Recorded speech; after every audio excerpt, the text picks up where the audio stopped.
Alors, bienvenue dans cette autre capsule théorique dans le cadre de ce cours en ligne ouvert à tous portant sur le matériau bois, la carboneutralité des bâtiments. En fait, la quatrième capsule théorique dans ce module 2 sur le contexte forestier qui va toucher donc la dynamique des stocks et des flux de carbone forestier.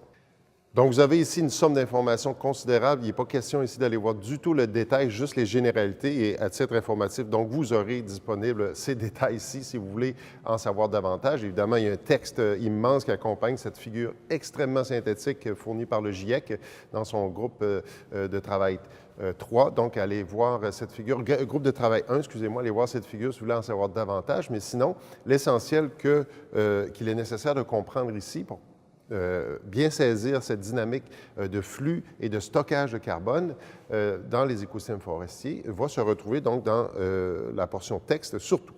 Donc, ce qui est important de comprendre, c'est qu'il y a à la base de la photosynthèse, évidemment, l'accumulation de carbone qui, de manière brute, va faire en sorte que, évidemment, les écosystèmes vont prendre de l'expansion en termes d'accumulation de carbone dans le réservoir biomasse aérienne et souterraine, et éventuellement les autres réservoirs qui découlent de ces deux réservoirs vivants.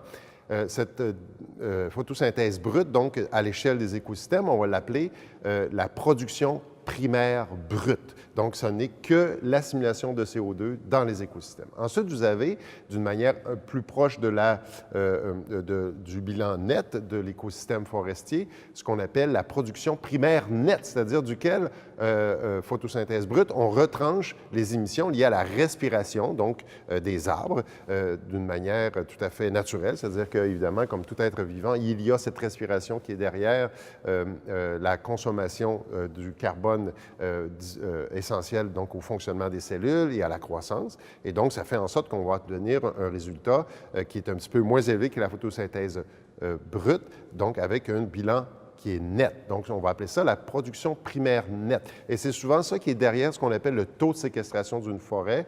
C'est attribuable donc au bilan entre ce qui rentre par la photosynthèse et ce qui est perdu par la respiration.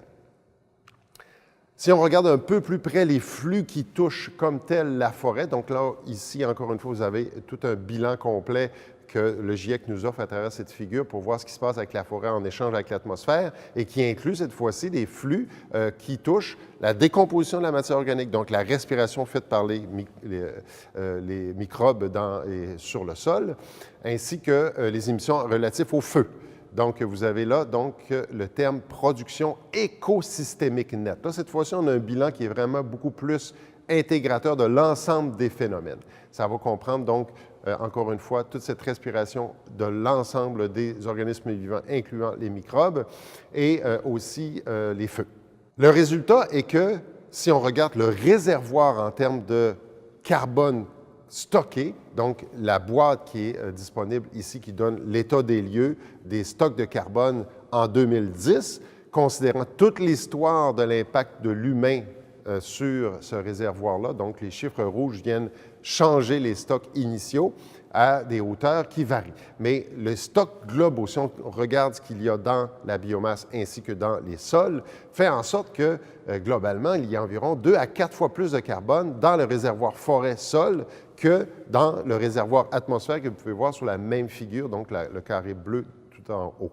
Donc, c'est un réservoir extrêmement important de carbone. Évidemment, si tout ce carbone-là était libéré vers l'atmosphère, ce serait catastrophique parce que je viendrais d'augmenter de beaucoup ce qu'il y a déjà en trop dans l'atmosphère. Mais heureusement, au contraire, il est séquestré en forêt et fait en sorte donc qu'il y a du carbone qui provient à l'origine de l'atmosphère, le CO2, qui est transféré dans ce immense réservoir forestier qui accumule constamment comme ça du carbone. Évidemment, l'homme a eu son impact, d'où les chiffres rouges que vous voyez qui ont retranché un peu de ce carbone-là historiquement parlant. Ça, c'est avec les chiffres de 2010, à cause d'une seule et bonne raison, essentiellement la déforestation qui a eu lieu, donc d'une manière importante, surtout dans le 19e siècle et la première portion du 20e siècle. Avec cette figure, vous pouvez voir l'importance relative qu'a pris les émissions de carbone liées à la déforestation par rapport aux autres émissions par l'utilisation des combustibles fossiles. Fait qu'on voit à partir de 1950 environ que jusqu'à 1950 environ, donc la déforestation était la cause principale des émissions anthropiques de carbone. Et par la suite, avec l'industrialisation importante après la Deuxième Grande Guerre, bien, la déforestation a pris moins d'importance et les combustibles fossiles ont largement dominé. Donc, ce qui fait qu'aujourd'hui, la déforestation, en plus d'avoir diminué en importance, relativement parlant, est vraiment beaucoup moins importante que les autres émissions d'origine anthropique. Donc, en date de 2016, en fait, c'est des chiffres très récents fournis par ce fameux organisme, le Global Carbon Project, qui nous donne un renouvellement annuel de l'état des lieux en termes de dynamique du carbone. On peut voir la contribution de chacune des sources d'émissions anthropiques sur la concentration atmosphérique de CO2. Donc, rappelons-nous qu'avant la grande industrialisation, ici, on trace la ligne en 1870, nous étions autour de 280 ppm de concentration atmosphérique de CO2. Aujourd'hui, nous sommes environ tout près du 400 ppm en termes de bilan. Mais si on regarde tout ce qui s'est ajouté à cause de l'homme qui a ajouté du CO2 dans l'atmosphère, vous avez les contributions du pétrole, du charbon, du gaz naturel et autres. Et vous avez la contribution de la déforestation qui est présente, donc qui a ajouté quelque chose comme 88 ppm, alors que grâce à la séquestration du carbone par cette même forêt, bien, celle qui ne s'est pas faite déforester ou celle qui repousse après, nous sommes venus équilibrer les pertes associées à la déforestation par la séquestration de la forêt qui, au total, a fait en sorte que le bilan est relativement neutre historiquement. Et ce, beaucoup grâce aux dernières années, donc dans les dernières décennies, où est-ce que la forêt a été stimulée par une augmentation de CO2 atmosphérique et une augmentation des dépôts d'azote. On a vu ça dans une autre capsule, faisant en sorte qu'on est en train de dépasser finalement, historiquement, les pertes grâce à des gains nouveaux de cette forêt qui est en croissance. Si on regarde au Canada, plus près de nous, la dynamique des flux et des stocks, encore une fois, c'est une figure qui donne un grand nombre de détails sur lesquels nous n'allons pas insister, mais vous aurez l'information sous les yeux. Où est-ce qu'on peut voir finalement dans la boîte du haut, la boîte atmosphère, donc le réservoir atmosphère de carbone, qui montre un chiffre négatif. Et c'est négatif dans le sens qu'il y a eu donc une contribution vers l'atmosphère positive liée à la forêt aménagée au Canada, de sorte que c'est dans un sens que nous avons retiré du carbone de l'atmosphère par une activité de puits net de la forêt canadienne, et ça pour les chiffres de 1990 à 2008, comme vous pouvez voir. Autrement dit, l'atmosphère s'est vue retirer du carbone grâce à la forêt canadienne, malgré le fait que cette forêt canadienne a subi des perturbations importantes, donc les flux que vous voyez à l'écran prennent en considération l'ensemble des phénomènes qui jouent sur le bilan carbone, donc les feux de forêt, la décomposition de la matière organique, etc., les épidémies d'insectes, tout ça est pris en considération. Et en plus, considérant les exportations de carbone par la récolte forestière. Donc tout ça, ensemble, fait quand même en sorte que la forêt canadienne a séquestré au net du carbone de l'atmosphère et donc contribue d'une manière positive à cette lutte au changement climatique, et ça sur le territoire aménagé. Donc, cette figure-ci nous donne un peu l'équivalent de la figure précédente, mais avec donc la tendance annuelle, depuis un certain nombre d'années jusqu'à les chiffres les plus récents. Et ce qu'on peut voir avec la ligne noire, c'est que depuis qu'on prend en considération l'ensemble des flux sur le territoire aménagé seulement, donc en dépit des récoltes, donc d'exportation du bois, la forêt est toujours en situation d'absorption de carbone. Donc, ce que vous avez, c'est des valeurs négatives qui traduisent donc le fait que nous retirons de l'atmosphère du carbone sur le territoire aménagé canadien. Ce qui est important de savoir aussi par rapport à cette dynamique-là, quand on parle de territoire aménagé, c'est évidemment la récolte du carbone liée donc à la coupe forestière.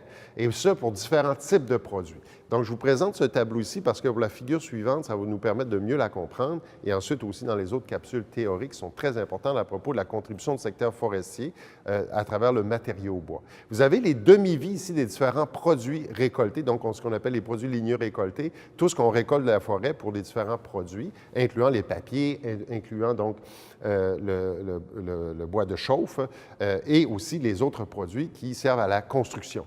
Vous avez donc des chiffres ici qui donnent des demi-vies de ces produits-là à très courte durée de vie. Donc, ce sont des produits que nous fabriquons et qui, une année ou deux après, se retrouvent dans les sites d'enfouissement ou encore brûlés.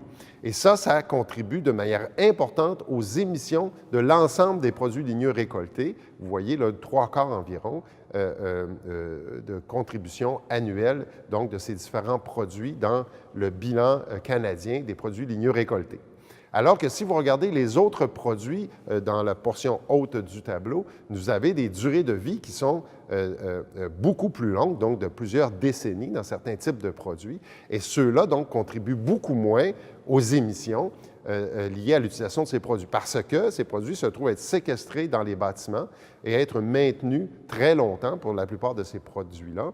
Sinon, les autres qui se retrouvent éventuellement dans les sites d'enfouissement ou qui sont brûlés parfois, bien, pour ce qui est des sites d'enfouissement du moins, on parle quand même là d'une séquestration partielle, c'est-à-dire une portion de ce bois-là qui est enfoui qui se retrouve éventuellement dans l'atmosphère par décomposition, mais il y a une autre portion qui reste quand même très longtemps dans ces sites d'enfouissement, parfois sur plusieurs décennies. Donc, tout ça fait en sorte que ce qui est bon de retenir de ce tableau-là, c'est que plus on a tendance à dériver ou à faire en sorte que le panier de produits forestiers est constitué surtout de produits à longue durée de vie, moins qu'il y a d'émissions de nos produits récoltés vers l'atmosphère. C'est un élément très important, soit dans la lutte au changement climatique, de prendre conscience de cette réalité-là. Ici, une façon de l'illustrer, c'est avec un excellent travail qui a été fait en Ontario, donc une forêt qui peut se comparer à la forêt québécoise, où est-ce qu'on a fait le travail de projeter l'évolution des flux et des stocks de carbone sur la forêt aménagée à partir de l'état des lieux de la forêt à l'an 2000. Donc, on a projeté à partir de 2000 jusqu'à 2100 ce qui va arriver avec le cours normal des affaires de l'aménagement forestier en Ontario. Puis ça inclut ça également des forêts mises en réserve, donc les forêts protégées. Et aussi l'extraction pour la récolte. Là, vous avez en brun ce qu'on projette qui va arriver avec cette forêt-là sur les sites même des écosystèmes forestiers en termes d'accumulation de carbone. Puis on peut voir donc par rapport à 2000 que le carbone s'accumule sur les forêts aménagées, dans l'ensemble du territoire aménagé, en dépit là, des récoltes et en dépit des perturbations, en dépit donc de tout ce qu'on fait comme travaux dans ces forêts aménagées-là. Et quand on ajoute dans ce stockage de carbone-là, le réservoir des produits du bois, en considérant leur demi-vie, exactement comme je viens de vous montrer dans le tableau précédent, bien, voici la quantité de carbone qui s'accumule au fil du temps dans les écosystèmes ainsi que dans les produits du bois. Donc, c'est largement dans les produits du bois récoltés que se retrouvent produits ligneux récoltés, excusez-moi, que se trouve le plus gros de l'accumulation du carbone, finalement, dans l'ensemble des réservoirs de carbone que constitue donc une forêt aménagée. Alors, c'est ce qui vient conclure cette capsule théorique sur les flux et le stock de carbone sur les territoires aménagés.